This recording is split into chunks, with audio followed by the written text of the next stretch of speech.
Welcome back to Battlefield 2042. In this video I want to talk to you about DICE doubling down on them specialists that everyone has been complaining about. It just seems as though they don't care about what the community want. Because it says here, I'm reading this from Eurogamer, there will be a link to it in the description. DICE doubles down on specialists with response to the Battlefield 2042 beta feedback. It says DICE is standing firm with its replacement of classes with specialists in Battlefield 2042 as it shares an extensive list of key takeaways from the open beta. The studio also released a new video revealing the remaining 5 specialists for the game's launch. I've seen footage somewhere, can't remember where it was, but I have seen footage of one of the specialists supposedly having its own wall hacks built in. And that I think is really bad, especially after they started boasting about their anti-cheat being really good. But they have said, and this is quoted, "We see specialists as the next evolution of the classic Battlefield class system. They will not only enable individual players to have a bigger impact, it will elevate teams that cooperate to newer heights." And that's what they've said in their blog post. Specialists received widespread criticism during the beta,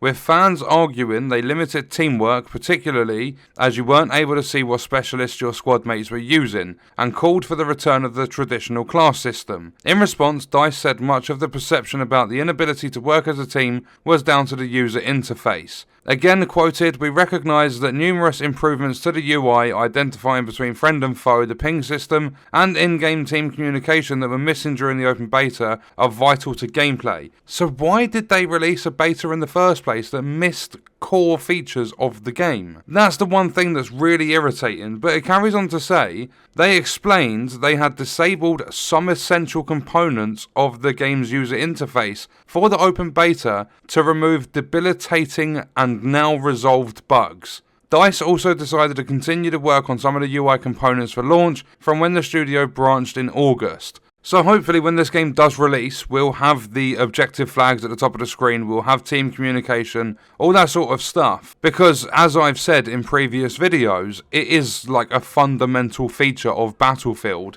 to have the like A, B, C, D, E, F, whatever flags are on the map, to have them at the top of the screen. Just so that you know which flags are friendly, which are enemy controlled and all that sort of stuff. DICE insisted that since players weren't able to play as all 10 specialists in the open beta, they didn't get to experience the full breadth of their potential. The EA studio did however acknowledge other issues players experienced during the beta which it claimed are fixed for launch. So any of the beta issues, if they are present in the full release, then you know this entire article is a load of waffle and that the game is probably going to be a pile of shit in terms of a technical point of view. On Orbital, the only map available during the beta, the number of tanks has been doubled from 4 to 8 on current gen consoles and PC. Changes have been made to the movement system with strafe input added to sliding, the ability to vault on moving objects and reduced jump spamming. Entry and exit animations are now shorter with some removed entirely, while the notoriously buggy elevators in Orbital have also been fixed. I think they're assholes for fixing that.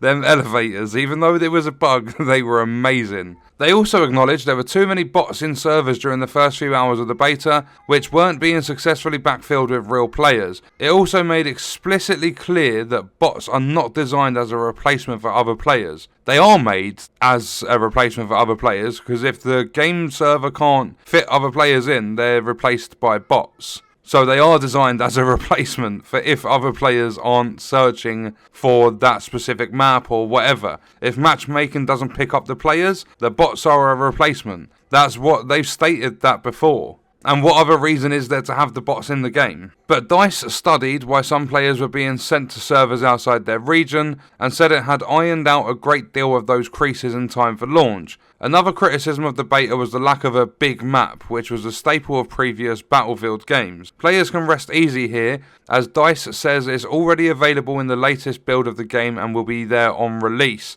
And I saw an image, I believe it was Prep, showed me it on Discord. If I remember correctly, out of the 7 maps available at launch, Orbital is only the 2nd or 3rd smallest. So in terms of the 7, going from smallest to biggest, it goes map, map, Orbital, map, map, map, map. So there'll be 4 maps that are bigger than Orbital. And I really hope I've cleared that up properly, because in my head it weren't making sense. Quick actions, or Como rows, not to be confused with the Chevrolet Camaro, which allows you to quickly indicate to your squad where you're headed, or if you need anything like a medkit, was another missing feature in the beta that DICE assures will be back at launch. So from the beta, and a lot of my criticism in my videos and stuff, they have said all these features will be available at launch. So I'm hoping they're actually telling the truth, and I'm hoping that the experience is a lot better. With the features being put in that just were missing from the beta, they are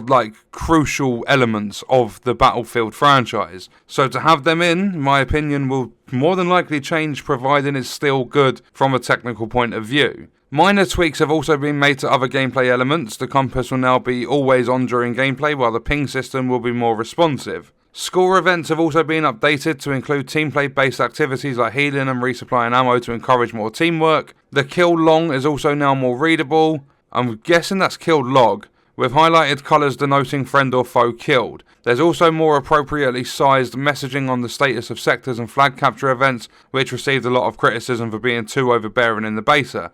Moving to accessibility, colourblind settings have been improved to help those with colour deficiencies that were struggling to distinguish UI elements, although frankly even those of us who could see the full colour spectrum had a hard time with the beta's UI. That's a very, very good change. DICE also defended the loadout system, claiming it was only partially represented in the beta. In the open beta, we unlocked more of the sandbox than is experienced when you first start playing the game, as an important way of testing the behaviour of certain gadgets in a live environment. In contrast, for the first 4 to 6 hours in the full game, expect to be working with a reduced array of gadgets for your open gadget slot, with your journey through the ranks slowly introducing new ones for your loadouts.